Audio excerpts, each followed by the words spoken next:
শুভ দুপুর বন্ধুরা, খাওয়া দাওয়া নিয়ে বসে পড়লাম। এখন বাজে 2:25 বাজে। এই যে আজকে খাওয়া দাওয়া হলো সাদা গরম ভাত, ছিমছাম রান্না, আজকে কোনো ঝাপা নেই রান্না। আর করেছি এই যে ডিমের ঝোল। আজকে ডিমের ঝোল কষা হয়ে গেছে, কিন্তু হলুদ দিতে ভুলে গেছি। তারপরে বাবা বলছি দেখো তো আমি কি হলুদ দিইনি, বলছে না, আবার সেই হলুদ দিলাম, ভালো করে কষে করলাম। আজকে মাথাটা কোন দিকে ছিল জানি না। তারপরে মটর ডালের বড়া করেছি, করে আমাদের একটু মোটামুটি টক করবো। এবার টকের চিনি দেবো, চিনি না দিয়ে আমি যে একটা ছোট প্লাস্টিকের মধ্যে পুজো করার চিনি ছিল ওটা তাহলে দিয়ে দেবো, চিনি না দিয়ে। আর ওটার মধ্যে চাল আছে, আমি তার বুঝতে পারিনি, হাট করে ফেলে দিয়েছি। তারপর দিয়েছি এমা এটা তো গোবিন্দ গেছে, আবার পুরো এটা ফেলে দিয়ে বড়াগুলো তুললাম, তুলে আবার নতুন করে টক করলাম। আর করেছি এই যে মানে কালকে ডাল ছিল, বাসি ডালটা কড়াইতে পেঁয়াজ দিয়ে ভেজেছি। আর কিছু করিনি বন্ধুরা, এইটুকুটাই রান্না করেছি। কেমন হলো আজকে দুপুরের মেনুটা আপনারা ভালো লাগলে আপনাদের সকলে তাহলে লাইক কমেন্ট করবেন। এই যে তোমাদের দাদাভাইয়ের থালাটা সাজিয়ে দিই। আমার ভাত ঠান্ডা হয়ে গেলে একদম ভালো লাগবে, বেশ একটু গরম গরম ভাত হলে ভালো লাগে। আমার ছোট ছেলের থালা, ভাতটা আজকে পুরো ঝরঝর। আমার ভাত যদি একটু নরম হয়ে যায় না, আমাদের ঘরে কেউ খেতে চায় না। চাটনি আর পায়েস একসঙ্গে খাবো। না, চাটনি আর যা বলেছো গো, এই লেটেস্ট হবে।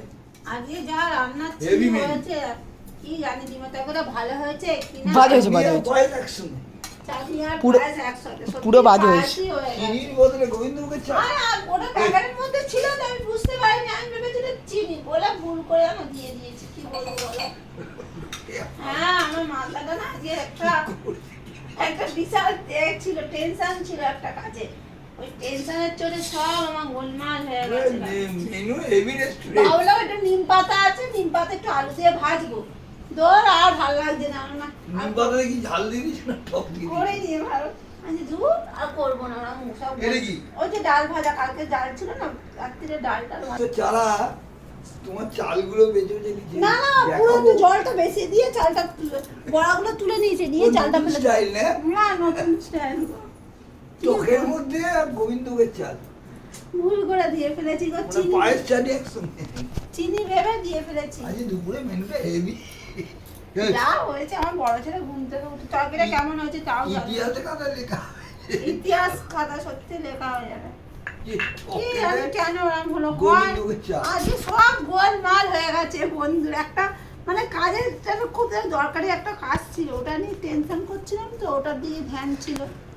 আর ব্যাস, কি জানি কি হয়েছে বুঝতে পারছি না। যদি কাজটা হয় আপনাদের নিশ্চয়ই একটা ভিডিওতে বলবো কি কারণে আমার যে মাথাটা গোলমাল হয়ে গেছে। বাহ, ভালো হয়েছে। ভালো আছে ওই কেন আজ আমার মাথাটা সকাল থেকে গোলমাল। এক তো ঘুম থেকে আজ সকালবেলা উঠেছি, কালকে গাছের সার ভিজিয়ে রেখেছিলাম একটা বাটিতে। তোমার দাদাভাই করেছে কি, ঘুম থেকে উঠে রান্নাঘরে গেছে, পেঁয়াজের খোলা, রসুনের খোলা খোল গাছেতে দিই সপ্তাহে একদিন খেলে। দাদাভাই করেছে কি ওটা ফেলে দিয়েছে। আর বলো না, মাথা সেই যে মাথাটা সকাল থেকে পুরো আনছি। তুমি গাছের সারটা তুমি ফেলে দিলে, আর 2 বোতল জল তুলতে কাজ হতো, সেটা না তোমার দাদাভাই কি করে জানো, গাছের সারটা ফেলেছে। এই থেকে মাথা খারাপ। তবে একটা খুব জরুরি কাজের জন্য মানে মাথা খারাপ হয়ে গেছে, ওটা টেনশন করছিলাম।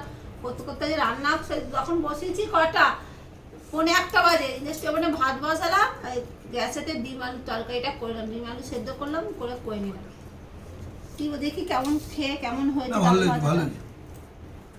জানি না। কালকে খেতে ভালোই হয়েছে, ভালো হয়েছে, একদমই ক্লাস ভালো। সত্যি ভালো হয়েছে। আমার চাটনিটা খুব এই রাতে একদিন আমার মাত্র ভুল হতেই পারে, রোজ হচ্ছে কি একদিন তো হয়েছে। ঠিক আছে বন্ধুরা, রাখছি, টাটা। তো নুন দিল, কাল দিত চাল দিয়ে দিচ্ছ। বিছানায় গেলাম।